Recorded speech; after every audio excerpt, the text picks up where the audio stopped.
안녕하세요. 저는 50대 여자입니다. 몇 년 전 저에게 놀라운 일이 일어났는데 그 일을 여러분께 한번 이야기하려고 해요. 저는 어렸을 때부터 엄마와 단둘이서 살았는데 저희 엄마의 직업은 무당이십니다. 저희 엄마가 저를 낳고 얼마 지나지 않아서 신내림을 받게 되었고 어쩔 수 없이 무당이 되신 거죠. 저희 아빠는 엄마가 괴물이라며 도망쳤고 엄마 혼자서 저를 힘들게 키우셨어요. 지금은 아빠 얼굴도 기억이 나지 않습니다. 물론 연락도 하지 않고요. 무당이라는 직업이 옛날에는 귀신을 본다며 괴물 취급을 받다 보니 어렸을 적에는 저희 엄마의 직업을 숨기고 다녔어요. 다들 저희 엄마가 무당이라고 하면 저까지 괴물로 볼 것 같았거든요. 엄마도 그런 제 행동을 이해했는지 운동회나 학부모 참관 수업을 하면 전혀 참석하지 않으셨습니다. 그래도 성인이 되니까 조금은 엄마가 그런 일을 한다는 것에 대해 부끄러움은 없어졌고 누군가 물어보면 선뜻 이야기하곤 했어요. 저는 평범한 회사를 다니면서 직장 생활을 하고 있었고 엄마는 사람들의 점을 봐주면서 일을 하고 있었습니다. 제 월급은 그렇게 많지도 적지도 않았고 저와 엄마가 살아갈 만큼의 적당한 월급이라 지극히 평범한 집안이었죠. 그런데 어느 날 친구가 갑자기 한 남자를 소개받을 생각이 없냐고 하더라고요. 저는 그 당시만 해도 돈을 버는 거에 급했고 얼른 엄마를 호강시켜드리고 싶다는 생각뿐이었기에 괜찮다고 거절했지만 친구는 너 이 남자 잡으면 인생 한 번에 피는 거라니까? 완전 부자야 부자 라고 하는 거 있죠. 저는 부자라는 단어에 혹해서 그 남자를 소개받기로 했습니다. 처음에는 부자는 어떻게 살아갈까 궁금해서 호기심으로 시작된 만남이었지만 그 남자는 생각외로 저와 가치관도 비슷했고 부자라고 해서 살아가는 방식이 크게 다르진 않더라고요. 처음에는 대화를 나누고 옷도 그렇게 고급스러워 보이진 않아서 첫날은 그 사람이 얼마나 부자인지 가늠조차 하지 못했습니다. 친구가 일부러 거짓말한 줄 알았죠. 만남을 계속 이어가다가 알게 된 사실이 우선 그 남자는 아파트가 4채가 있었고 건물도 3개나 있었습니다. 그리고 자신이 취미로 운영하고 있는 카페가 전국적으로 5개나 있다고 하더라고요. 저는 입이 떡 벌어졌고 할 말을 잃었습니다. 그리고 저를 데리러 오는 차들이 매일 바뀌었어요. 그 사람의 재력에 너무 놀랐고 매번 바뀌는 명품차에 도대체 차가 몇 대인지 궁금했죠. 다만 아쉬운 점은 그 사람과 저는 나이 차이가 9살이나 났습니다. 당시 28살이었던 저는 37살인 그가 너무 부담스러웠고 가볍게 만나고 싶었지만 그 사람은 그게 아닐까봐 걱정이 되더라고요. 그래도 결혼 걱정 때문에 나와 잘 맞는 사람을 내치는 건 아니라고 생각해서 우선 그 사람과 연애는 시작했고 대화도 잘 통하고 저에게 다정하게 잘해주어서 행복한 연애를 했어요.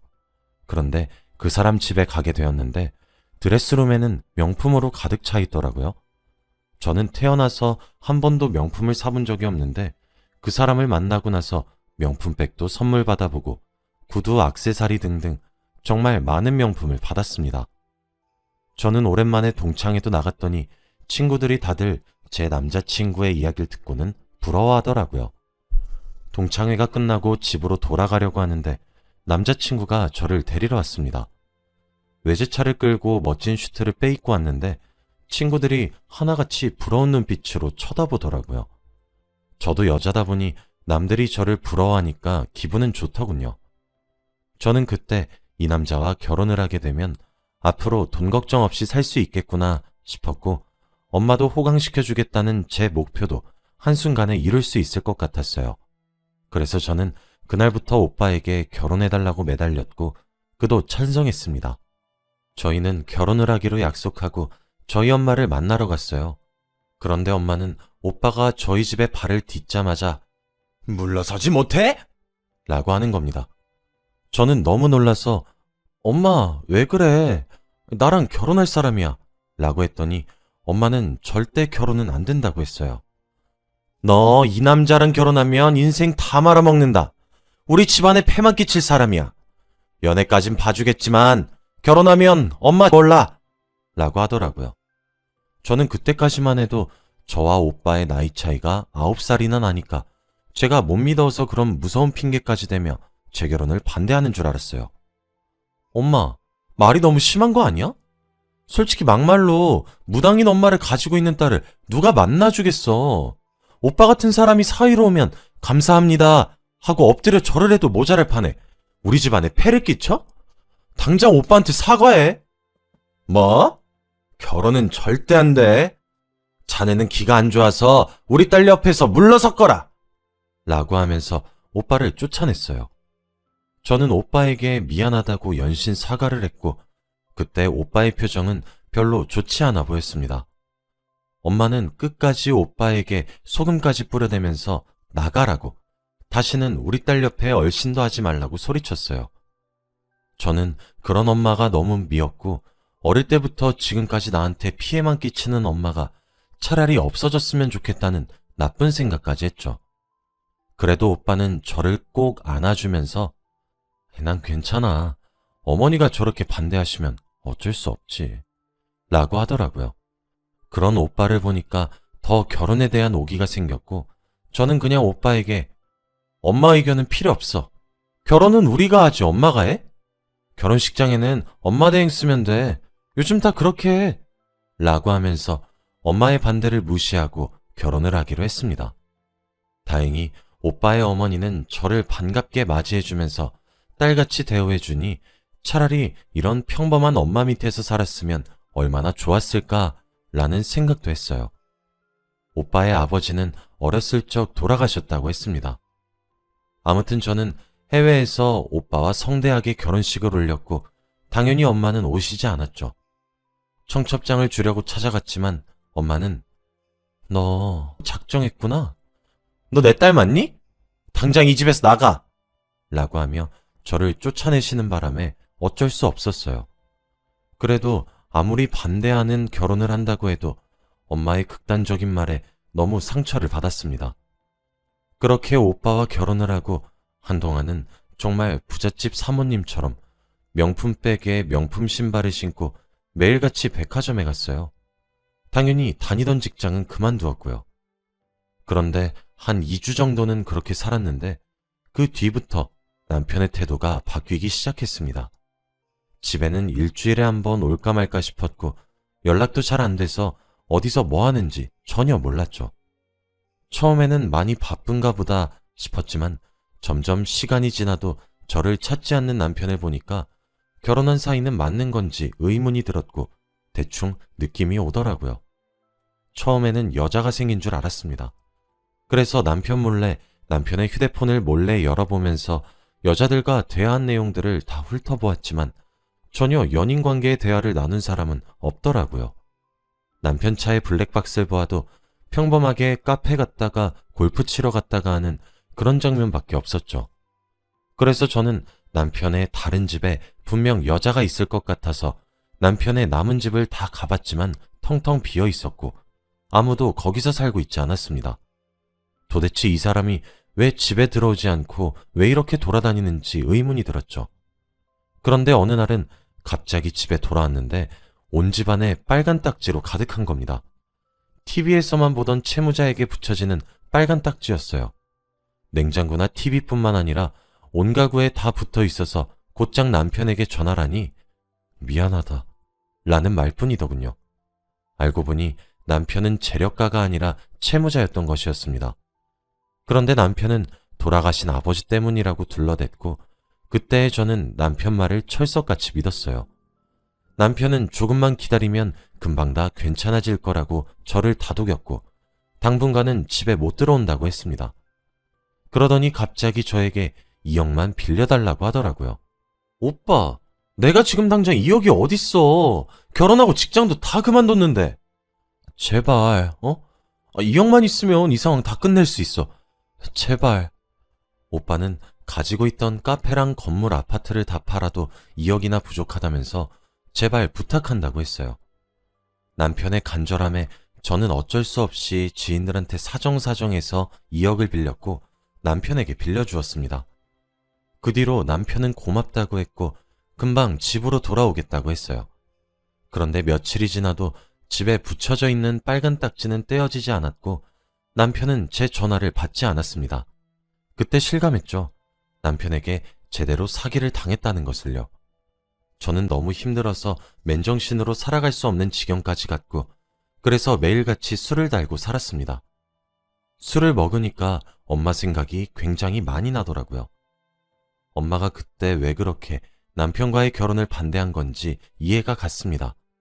그런데 며칠 뒤 갑자기 한 통의 전화가 오더군요. 저는 남편에게 온 전화인 줄 알고 급히 받았더니 전화의 내용은 충격적이었습니다. 아, 김정숙 씨 따님분 되시죠? 여기 병원인데 어머니가 많이 위급하셔서 얼른 오셔야 할 것 같아요. 저는 너무 놀라서 얼른 병원으로 달려갔고 중환자실에 누워있는 엄마를 봤습니다. 그런데 오랜만에 본 엄마의 모습은 정말 충격적이었어요. 얼굴은 가죽만 있을 정도로 야위었고 온몸이 뼈만 남아 있었거든요. 저는 너무 충격적이어서 가녀린 엄마의 손을 잡고 펑펑 울었습니다. 그때 의사 선생님께서 어머니가 마음고생 너무 많이 하셔서 몸이 이렇게 야위신 거예요. 우선 저희가 할 수 있는 건 다 했고 어머니가 얼른 쾌차하시길 기다리는 것밖에 할 일이 없습니다. 라고 했죠. 저는 이제서야 엄마를 본 제가 너무 한심스러웠고 엄마에게 너무 죄송했어요. 남편에게 전화를 걸어서 오빠, 우리 엄마 지금 중환자실에 있는데 너무 야위었어. 제발 병원 와서 나랑 같이 있어줘. 어? 라고 하니 남편은 장모님이 날 안 좋아하시니까 병원에 가기 싫어. 라고 하는 게 아니겠습니까? 아니 어떻게 사위라는 사람이 장모님이 아프다는데 병원 한 번을 오지 않나요? 저는 그 남자의 그런 무책임한 행동을 보고 정말로 정이 떨어졌습니다. 그렇게 엄마는 사위 얼굴 제대로 보지도 못한 채 얼마 뒤 돌아가셨어요.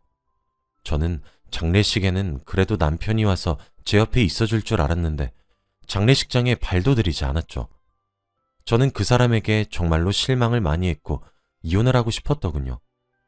엄마의 장례가 끝나고 전에 살던 집으로 가서 엄마의 물건을 하나씩 만졌는데 제 방은 제가 집을 나갈 때와 똑같이 정리되어 있더군요. 엄마는 늘 제가 집으로 돌아오길 기다리고 있었던 것입니다. 그때 엄마 생각에 정말 많은 눈물을 흘렸던 것 같네요. 그리고 엄마가 일하는 곳은 자주 들어가 보지 않았는데 그곳에 들어가서 엄마가 일을 어떻게 해왔는지 보고 있었어요.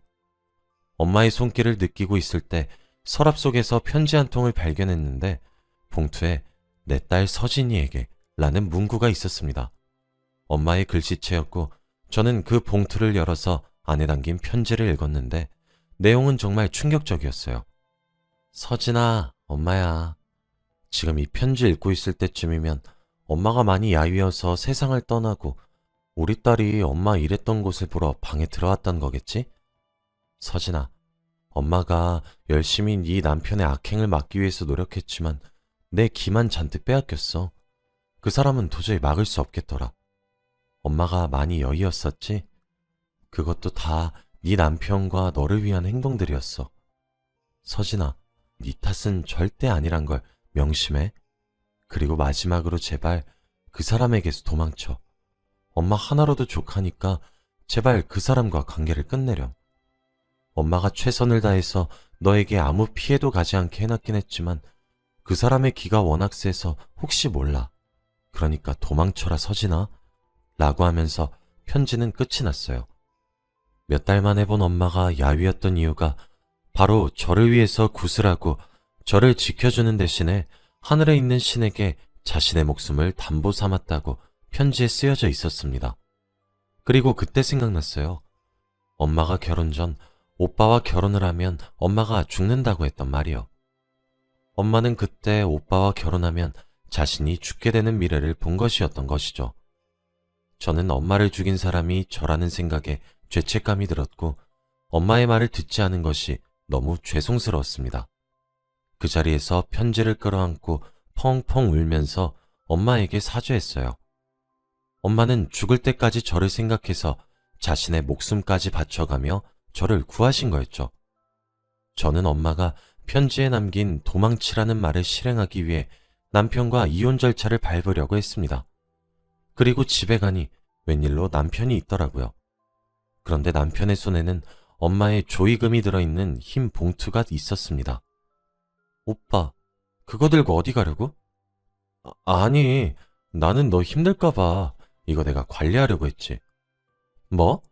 당장 일이네? 내가 오빠 뭘 믿고 이 돈을 맡겨? 진짜 나 딱 한 번만 믿어줘.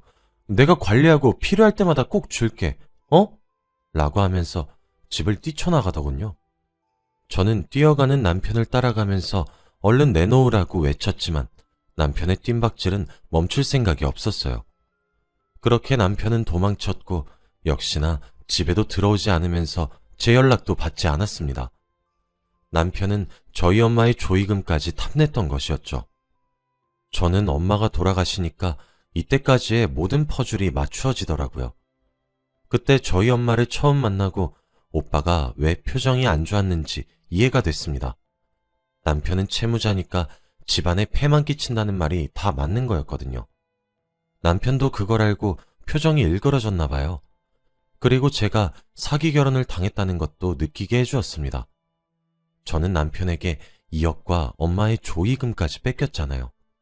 바로 이혼소송을 진행했어요. 없는 돈을 끌어모아서 이혼 전문 변호사를 찾아가서는 제가 당했던 모든 일들을 다 이야기했죠. 남편은 채무자인 사실을 숨기고 재력가인 척 위장하면서 저에게 사기 결혼을 했던 것과 2억과 엄마의 조의금까지 빼앗아간 것까지 아주 많은 죄를 지었더군요.